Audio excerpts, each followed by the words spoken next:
Today on DH Tech, we're taking a look at the Android TV Developer Kit, also known as the ADT-1.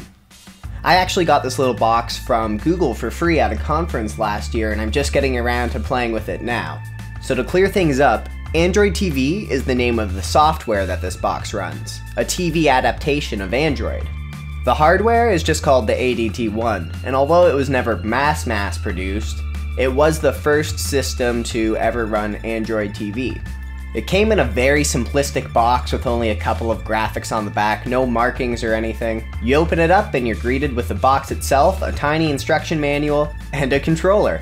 I actually really like this controller. It's pretty close to the Xbox One controller in form factor, but it's not quite as comfortable. Got two joysticks, a mediocre D-pad, bumpers and triggers just like the Xbox One.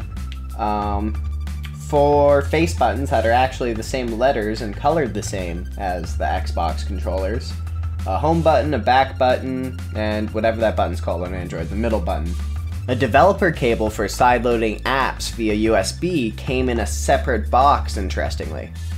The device is actually really tiny. It has this sleek, glossy top piece with a rubberized, funky designed bottom. Also on the bottom is an LED indicator that can change colors, and it seems like it's meant to kind of reflect onto the surface you have it onto instead of looking at the light directly. It's kind of a cool design.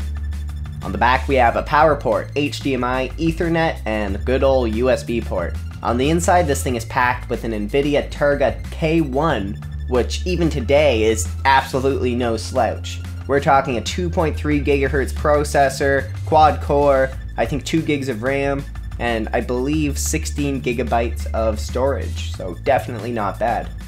If you happen to get your hands on one of these things today, it's actually considerably more powerful than the Nexus Player, which is sort of this thing's retail successor. But it is beaten out by the NVIDIA Shield Android TV by a little bit. The system setup process was easy enough, although I wasn't able to screen capture it because of a apparently system-wide HDCP, which I couldn't get past. The controller works pretty well, but as an alternative, you can use a number of Bluetooth controllers. You can also use a Google-released app on the Android, and as an alternative to all of those, you can just plug in the good old DualShock 3 over USB, and it works just fine. Once you're in after a few system updates, you're greeted with a very simple to navigate, easy to use menu system. I actually really like the layout. It came pre-installed with the Netflix app, which runs pretty well. If you're into the whole Google screencasting thing, the ADT-1 supports it right off of your Chromebook or Android or iOS device. Works perfectly. You have full access to the Google Play Store, including your collection of films and music, as well as a healthy choice of TV-compatible games.